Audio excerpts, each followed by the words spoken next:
Good morning, everybody, and welcome to this morning's Business 101 session. And thank you again for giving up of your valuable time to be with us this morning. And yes, we thank you for being with us and giving up your valuable time, but equally, we hope that you learn something from these sessions and that it adds value back to you. So as Byron said, my name is Mandy Keil, and I am a co-owner and CEO of the UPP Group, Under Pressure Plumbing, and also a co-owner and CEO of Coach Up. And Coach Up is the arm of our business where we go out and we help other businesses in our industry to achieve their business goals. So this morning, come on, my slide doesn't want to go to the next slide. Okay, there we go.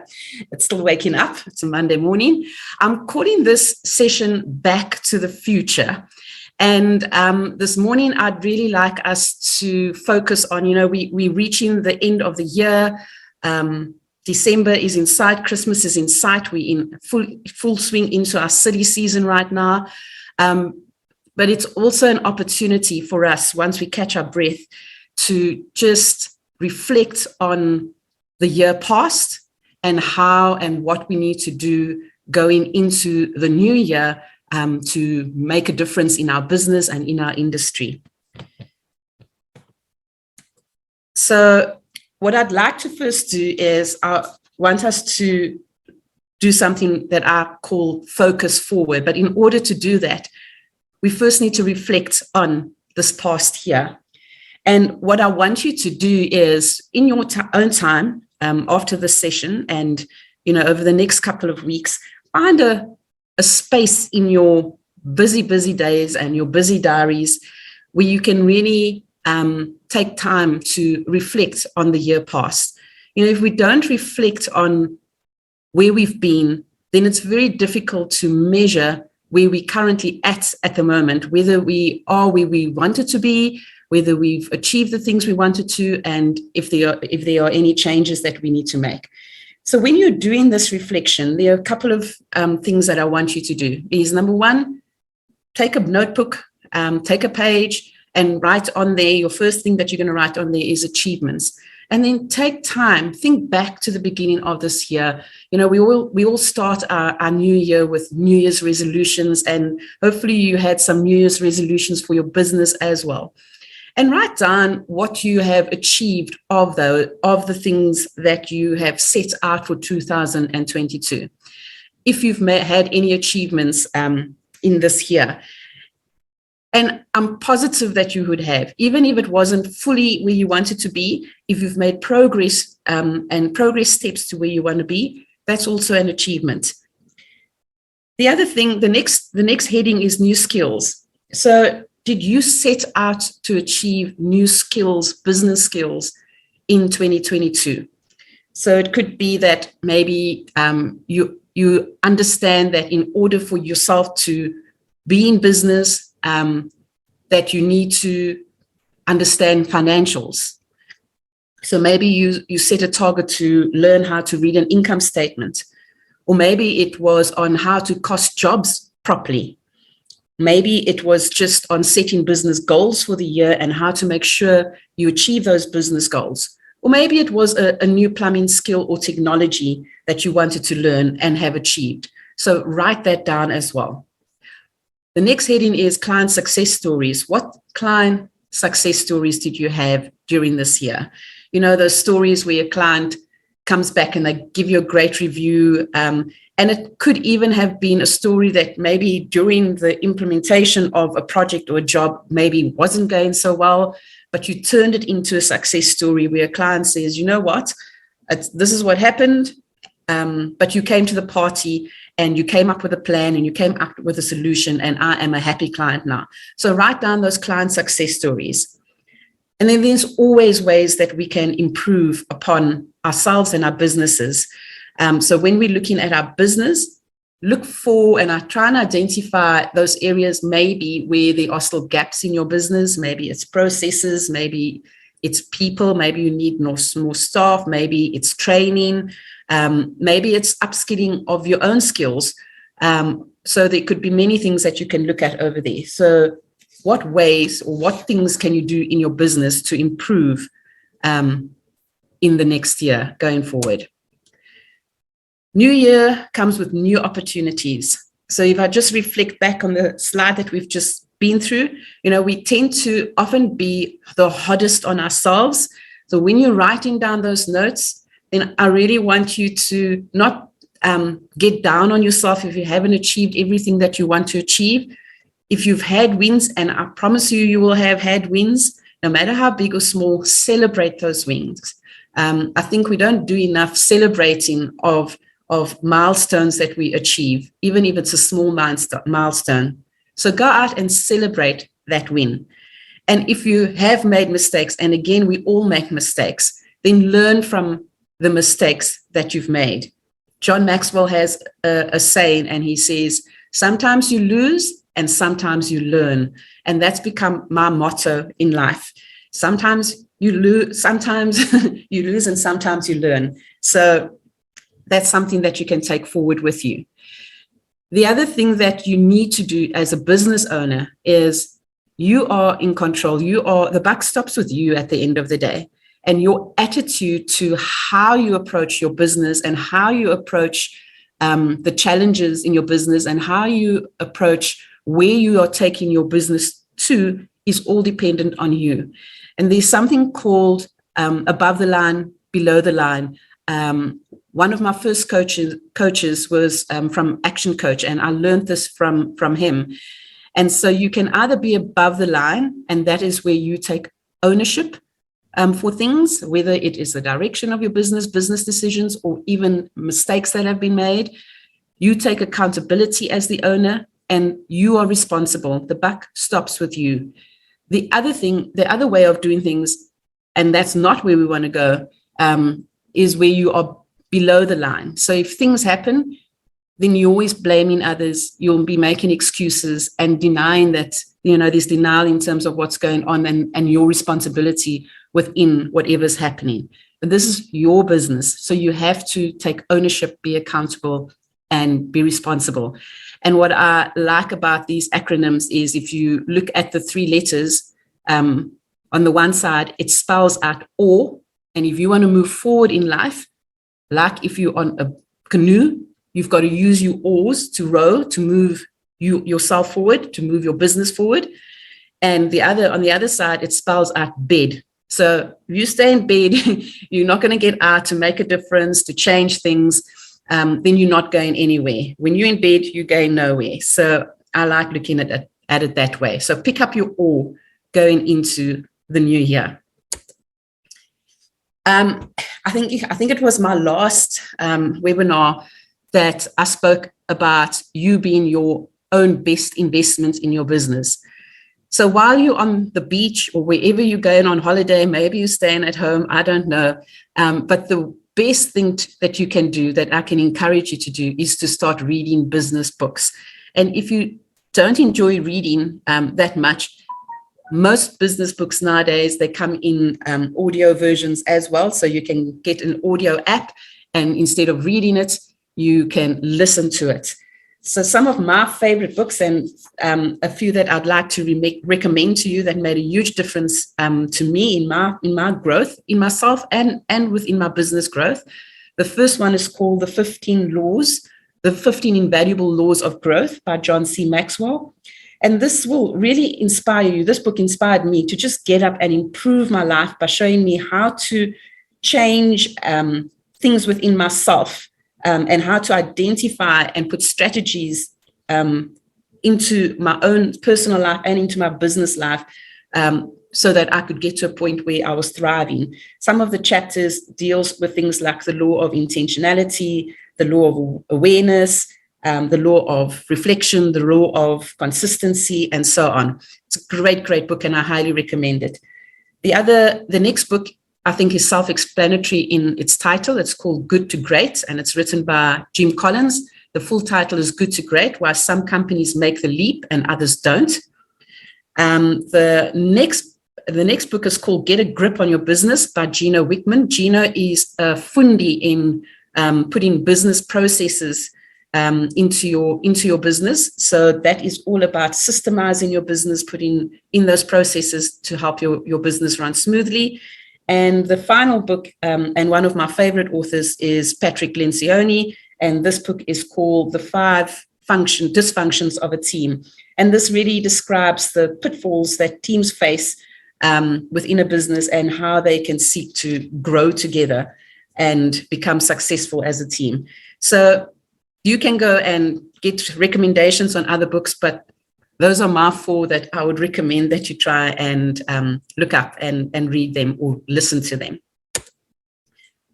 The next is to define or redefine your company values.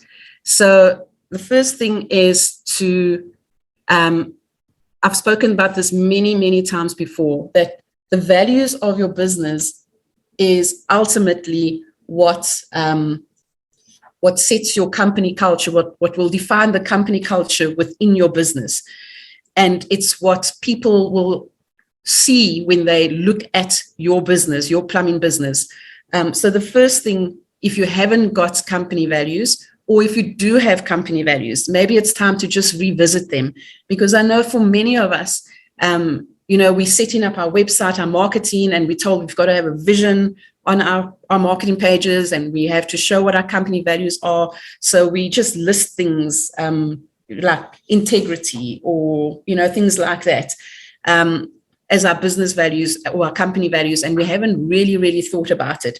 So this is a time where I really encourage you to go and have a look at your company values and like really be honest and brutal with yourself if the company values that you've chosen really reflects what your business is about.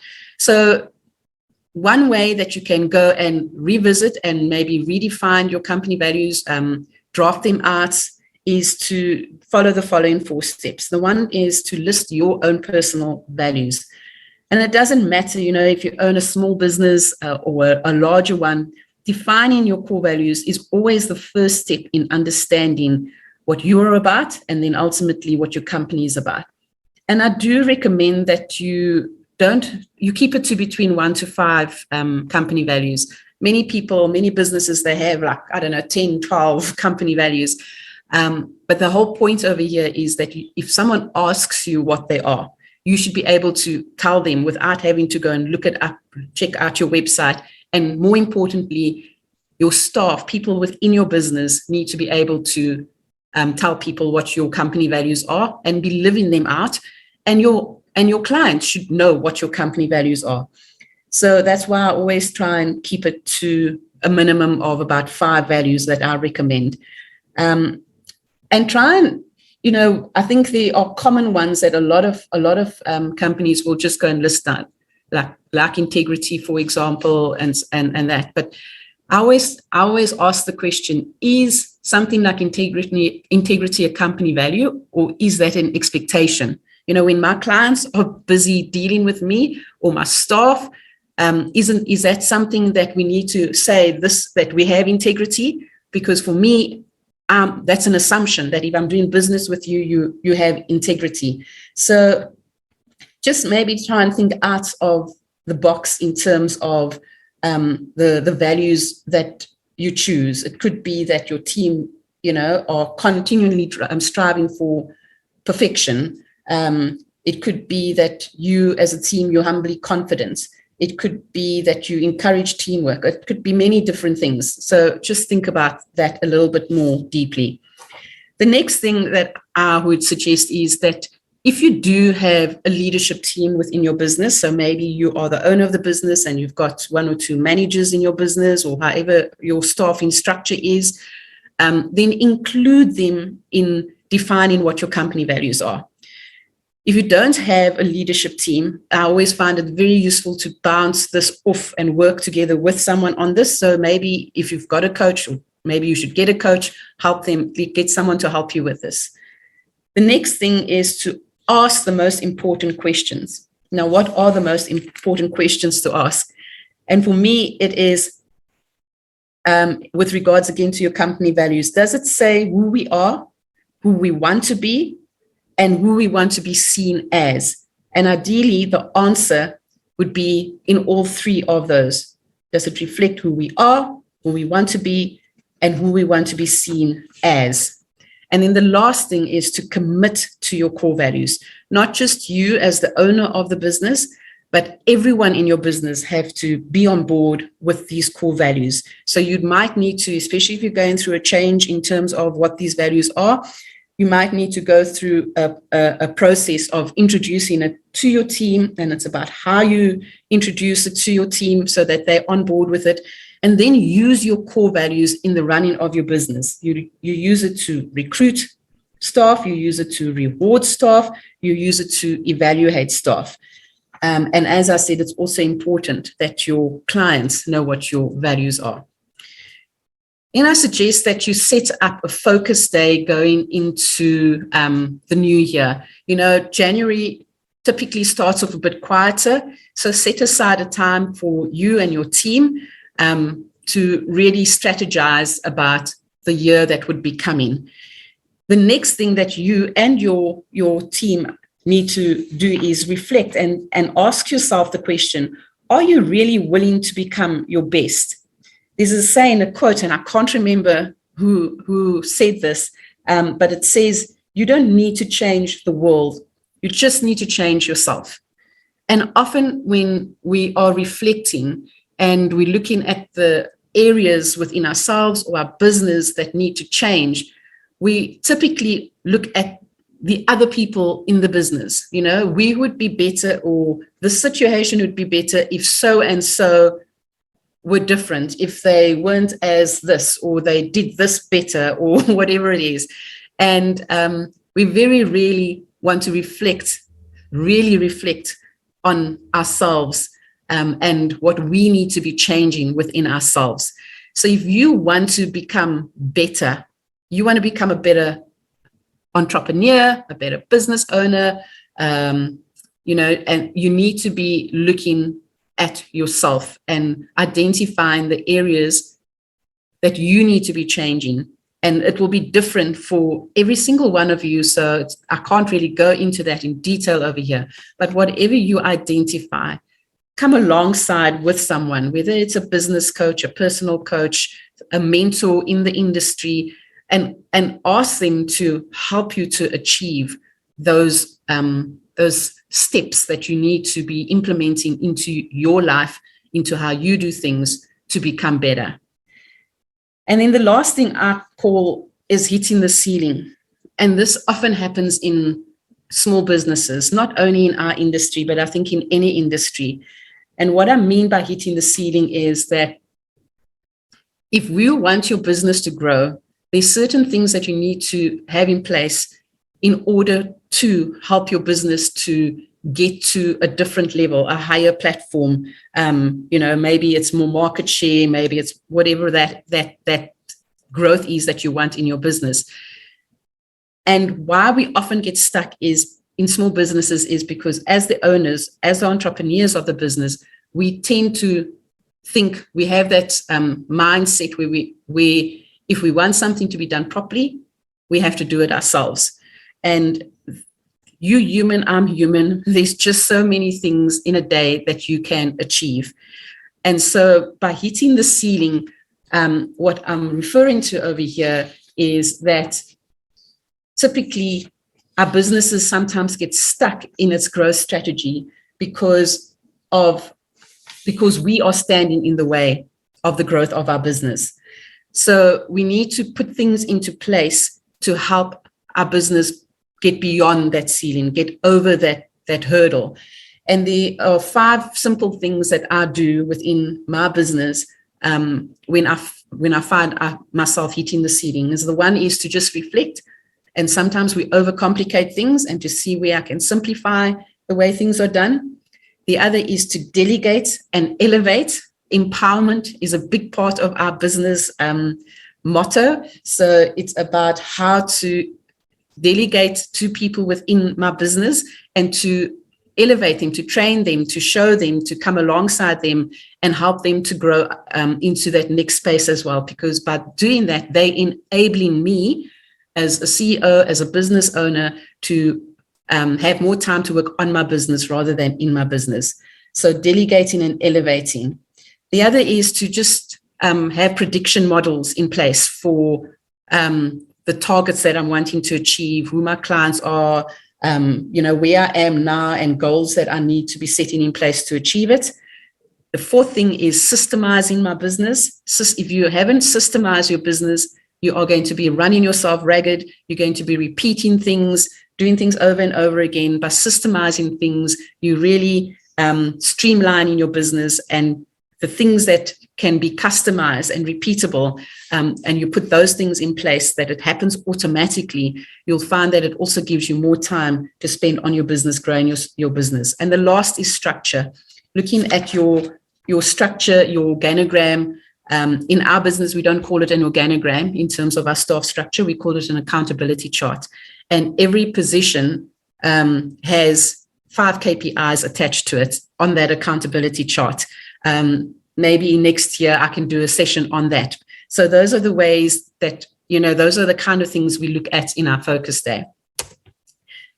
Then to set targets for your business, it's important, again, once you know the values of your business, we talk about vision, and in order to know what your vision for your business is, you need to know what the purpose and the cause of your business is. Yes, it's to do plumbing, but it must be more than that. If you're going to really be passionate about your business growth and where you're going, your purpose and your cause that you identify, often called the niche of your business or your focus kind of statement, your mission statement for your business. It must ignite passion within you and within your staff. It must be beyond money. It must be beyond plumbing. It must be bigger than that. Jim Collins, the author that I mentioned earlier on, he has a term. He says your vision must be something that is so great that you can't achieve it on your own. And he calls it your big, hairy, audacious goal, or BHAG, big, hairy, audacious goal. And the other is that it inspires the leader within you, and other people look to you as a leader. We break our vision down as follows within our business, and this is what I often coach into our clients that come to us as well, is to set your 10-year target, your 3-year target, and your 1-year target. So your 10-year target, that's going to be your big, hairy, audacious goal. And to kind of give you an example of what that is, our 10-year target at UPP is making a difference in Southern Africa through providing sustainable smart water solutions and empowering 100,000 people, of which 50% are women. Now that's big, guys. So make it big, make it something that's ours. It's got to be something that you are passionate about. Okay.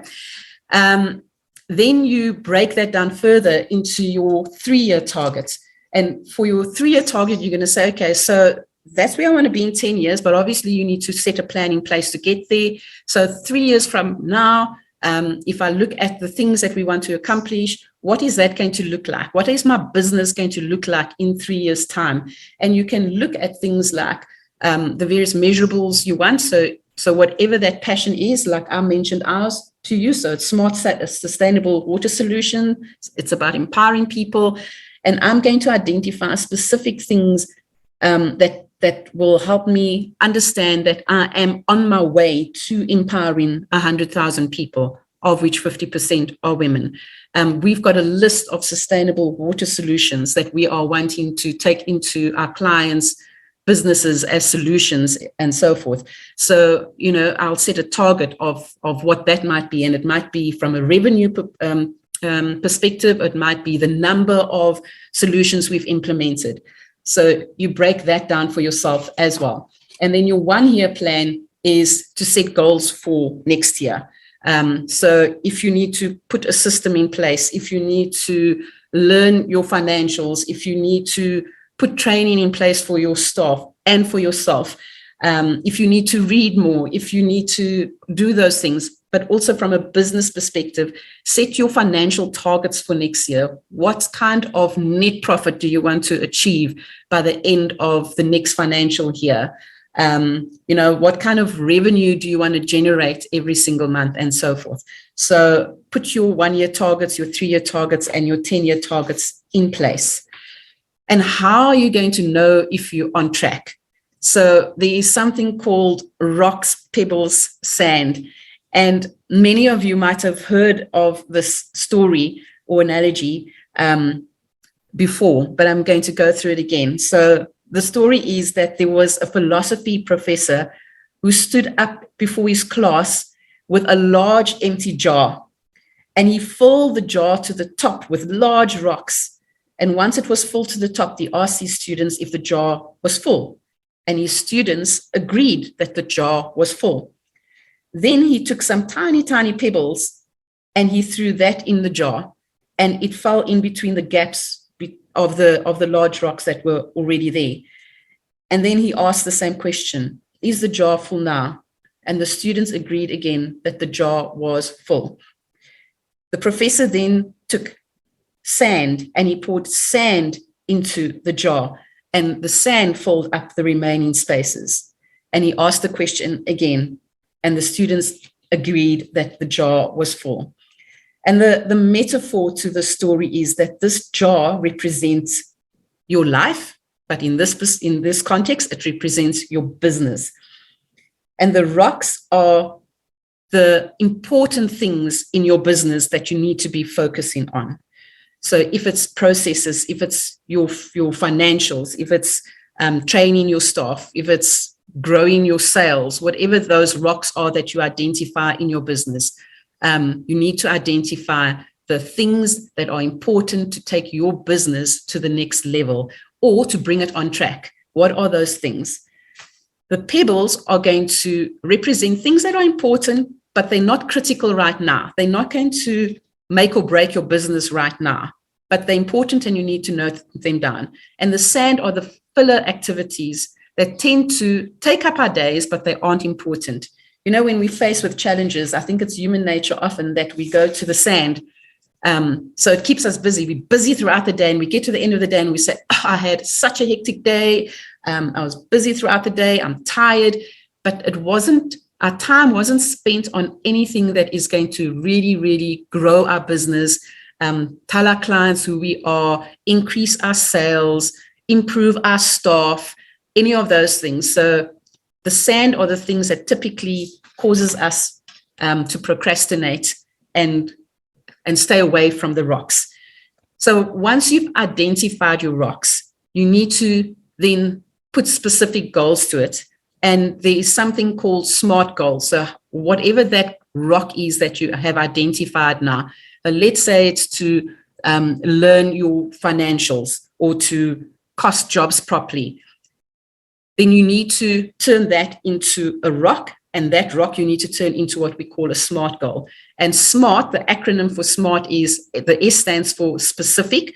So you're going to say, I am going to learn how to cost jobs correctly by a certain date.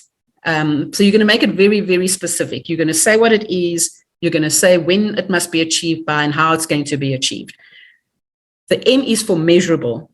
If you can't measure something, you can't manage it. So it's got to be, again, something that you can, if you say, I'm going to learn how to do job costing, you can measure that. You can say by when you want to do it and how you're going to do it. You can measure that. You're going to know if you've achieved that goal or not. The other, it must be achievable. So don't set goals for yourself that is going to be so hard to reach or to accomplish. So for example, if I take that same rock and say, I'm going to learn job costing by the end of this week. But it's silly season. You've got clients phoning you all the time, demanding that, they want these things done by this deadline and so forth. So you don't have the time to do it. And you're setting yourself up for failure. So whatever your goal is, make sure that it's achievable. It's got to be realistic. Some people use the R and say it's got to be relatable. So it's got to be relating to your business. And the time is that it's got to be time-based. Put a date to it. If we don't put a date to our goals, then we don't know if we've reached it. And also it doesn't inspire us to want to reach it because it can just go on forever. So that is your SMART goal. And that's it from my side for today. And I'm going to thank you again for your attendance. I just want to wish everyone well leading up to Christmas and this crazy time. And all the best if I don't speak to you again for the new year. Thanks.